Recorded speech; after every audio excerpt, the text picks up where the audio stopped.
Welcome back to Soft English Studio. I'm Emma. And I'm Ryan. It's lovely to have you with us today. Ryan, have you ever decided to take a break from social media? I have, actually. A few months ago, I stayed away from it for about 2 weeks. Really? What made you decide to do that? I realized I was checking my phone far more often than I wanted. It wasn't even something I planned to do. I'd unlock my phone without thinking and open the same apps again and again. I've caught myself doing exactly that. Sometimes it feels more like a habit than a conscious choice. That's how it felt for me. I wasn't even enjoying it anymore. I can relate to that. There have been evenings when I spent a long time scrolling, and afterward, I couldn't remember much of what I'd seen. I've had that experience too. It made me wonder whether I was really using social media or simply passing the time. That's an interesting question. Social media isn't necessarily a bad thing, but it's easy to lose control of how much attention we give it. I feel the same way. I still enjoy keeping in touch with friends and discovering interesting ideas online. Me too. There are plenty of positive things about it. The challenge, at least for me, was knowing when to step away. I think many people struggle with that balance. Probably because social media has become part of our everyday routines. And when something becomes part of our routine, we don't always stop to question it. That's exactly why I wanted to take a break and see how it would affect my daily life. What was the first thing you noticed after taking that break? Surprisingly, I kept reaching for my phone during the first few days, even though I knew there wasn't anything I wanted to check. That's fascinating. It shows how powerful habits can become. It really does. I didn't realize how often I checked social media until it wasn't available anymore. Did you miss it? At first, yes. I felt like I might be missing something important. I think a lot of people can relate to that feeling. But after a few days, that feeling started to fade. I became less concerned about what was happening online. That's interesting, because I always imagined taking a break would feel difficult the whole time. That was my expectation too. Instead, I slowly adjusted to a different routine. Did you notice any other changes? I had more uninterrupted time. I started reading more, went for longer walks, and found it easier to concentrate on one thing at a time. That sounds refreshing. It was. I also realized I wasn't picking up my phone nearly as often. I've wondered whether taking a break changes our habits or simply makes us more aware of them. That's a thoughtful question. I think it does both. It interrupts automatic behaviors and gives us a chance to notice patterns we usually ignore. I hadn't considered that before. And once we notice those patterns, we can decide which habits are worth keeping and which ones we'd rather leave behind. Earlier, you mentioned that reaching for your phone became almost automatic. Why do you think social media habits become so difficult to change? I think one reason is that social media fills so many small moments throughout the day. We check it while waiting, commuting, or taking short breaks. I've noticed that too. Those moments seem insignificant on their own, but together, they become part of our daily routine. Exactly. And because each visit is so short, we rarely think of it as a habit. Do you think that's why many people underestimate how much time they spend online? It could be. We remember the longer sessions, but we forget all the quick checks in between. That's a good observation. I also wonder whether social media has changed the way we deal with quiet moments. What do you mean? Years ago, if I was waiting for someone, I might simply look around or let my mind wander. Now, my first instinct is usually to check my phone. I've experienced something similar.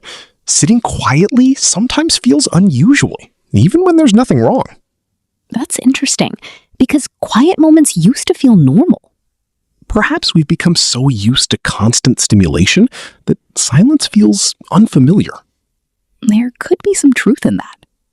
I don't think social media created that habit by itself, but it certainly makes it easier to avoid moments of boredom. And if we never experience boredom, we may miss opportunities to slow down and reflect. That's something I've started appreciating much more since taking that break. Do you think everyone benefits from taking a break from social media? I'm not sure I'd say everyone. I think it depends on how each person uses it. That's a fair point. Some people rely on social media for work or to stay connected with family and friends. Exactly. For them, stepping away completely might not be realistic. At the same time, I wonder whether even a short break could still be valuable. It might be. Even taking one evening away from social media could help us notice habits we normally overlook. I like that idea because it feels achievable. Me too. Sometimes we think change has to be dramatic before it's worthwhile. I've fallen into that way of thinking before. I have as well. I'd tell myself that if I couldn't stay away for a whole month, there was no point trying. But real change doesn't always happen that way. Not in my experience. Small adjustments often become lasting habits because they're easier to maintain. That reminds me of something we said earlier about becoming more intentional. Yes, for me, that's the real goal. It's less about following strict rules and more about making conscious choices. I like that perspective. It feels more realistic than trying to be perfect. I think so too. And it leaves plenty of room to enjoy technology without letting it take over every spare moment. Listening to your experience reminds me of something that happened to me last year. What was it? I decided not to use social media during a weekend trip with some friends. At first, it felt surprisingly difficult because I kept thinking about taking photos to post later. That's interesting. Did you end up posting them? A few of them, but not until I got home. During the trip, I wanted to stay present instead of thinking about what other people might think. I like that approach. What surprised me most was how much more I noticed. I paid attention to the conversations, the places we visited, and even the quiet moments between activities. I've had a similar experience. Last month, I left my phone in another room while I had dinner with my family. Was that intentional? It was. I wanted to see whether I would actually miss anything important. And did you? Not at all. In fact, I realized how often I usually divided my attention between the people around me and whatever was happening online. That's a valuable realization. It really was. Looking back, I don't remember missing social media that evening. What I remember is having a much better conversation than I expected. Experiences like that make me think we're not giving something up when we take a break. Sometimes we're making room for something we'd almost forgotten to appreciate. That's exactly how it felt to me. If someone wanted to spend less time on social media, where do you think they should begin? I'd probably suggest starting with something small instead of trying to change everything overnight. What would that look like? Maybe choosing one part of the day to stay offline. For example, during breakfast, before going to bed, or while spending time with family. That sounds much more manageable than deleting every app immediately. I think so. Small changes are easier to stick with, and they help build confidence over time. I've also found it helpful to replace one habit with another. Can you give an example? Instead of reaching for my phone when I have a few spare minutes, I might read a few pages of a book or simply go for a short walk. That's a great idea because it gives your attention somewhere else to go. Exactly.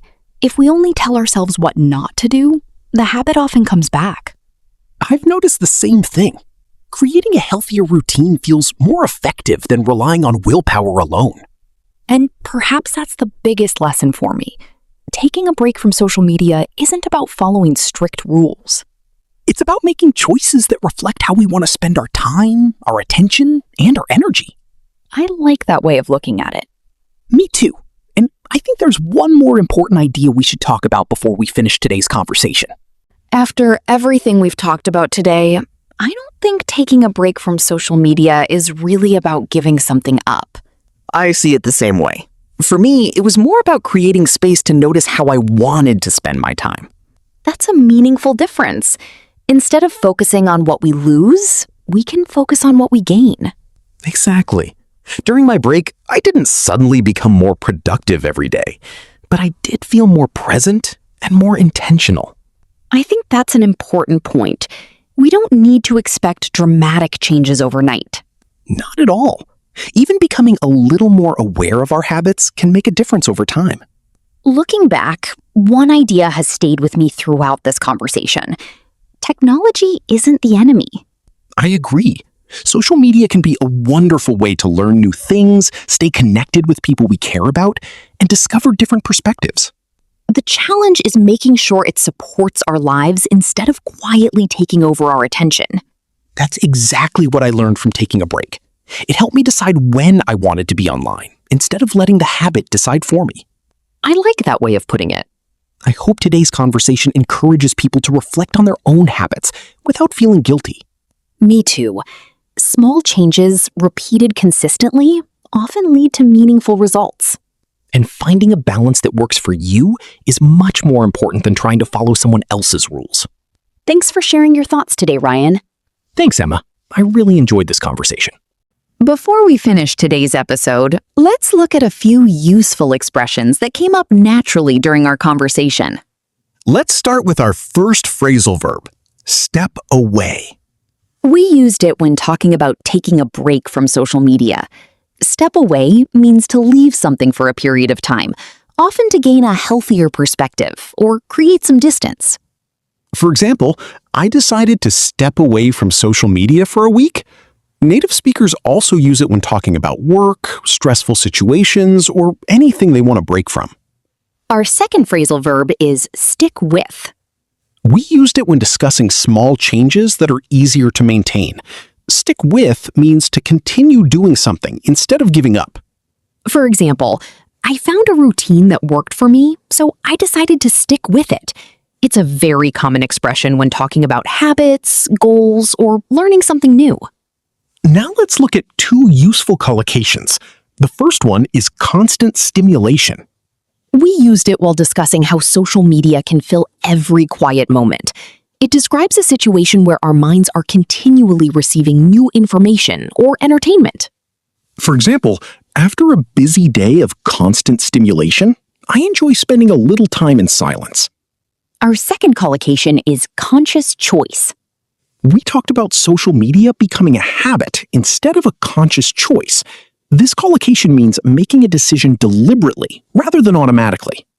For example, using my phone became a conscious choice instead of an automatic habit. It's a useful expression whenever you're talking about habits, personal growth, or making better decisions. We've already looked at 2 phrasal verbs and 2 useful collocations. Let's finish today's vocabulary with 2 more expressions that appeared naturally in our conversation. The first one is make room for. We used it when we said, sometimes we're making room for something we'd almost forgotten to appreciate. Make room for means to create space, time, or an opportunity for something. It doesn't always refer to physical space. Native speakers often use it when talking about priorities, habits, or personal growth. For example, I've started making room for quiet moments in my daily routine. It's a natural expression you'll hear in conversations about work-life balance, relationships, and lifestyle changes. Our final expression today is stay present. During our conversation, Emma talked about staying present during a weekend trip instead of thinking about posting photos online. Stay present means to keep your attention on what's happening right now instead of getting distracted or worrying about something else. For example, I try to stay present when I'm spending time with my family. It's become a very common expression when people talk about mindfulness, communication, or reducing screen time. Both expressions connect perfectly with today's topic because taking a break from social media often gives us more room for the things that matter and helps us stay present in everyday life. Before we wrap up today's episode, let's quickly review the expressions we've learned. We started with step away, which means to take a break from something for a while. Then we learned stick with, meaning to continue doing something instead of giving up, especially when you're building a new habit. We also talked about constant stimulation, which describes being surrounded by a continuous flow of information, entertainment, or activity. Another useful collocation was conscious choice. Instead of acting automatically, we make a conscious choice about how we want to spend our time and attention. Finally, we learned make room for and stay present. Those two expressions capture one of the biggest ideas from today's discussion. Throughout our conversation, we discovered that taking a break from social media isn't really about rejecting technology. It's about becoming more aware of our habits, making intentional decisions, and finding a healthier balance that works for us. We hope today's conversation has encouraged you to reflect on your own routines and perhaps try one small change this week. Thanks so much for spending your time with us today. We really appreciate you listening. If you enjoyed this episode, we'll be back soon with another relaxed English conversation here on Soft English Studio. Until next time, Take care, stay curious, and thanks for listening. Goodbye. see you soon.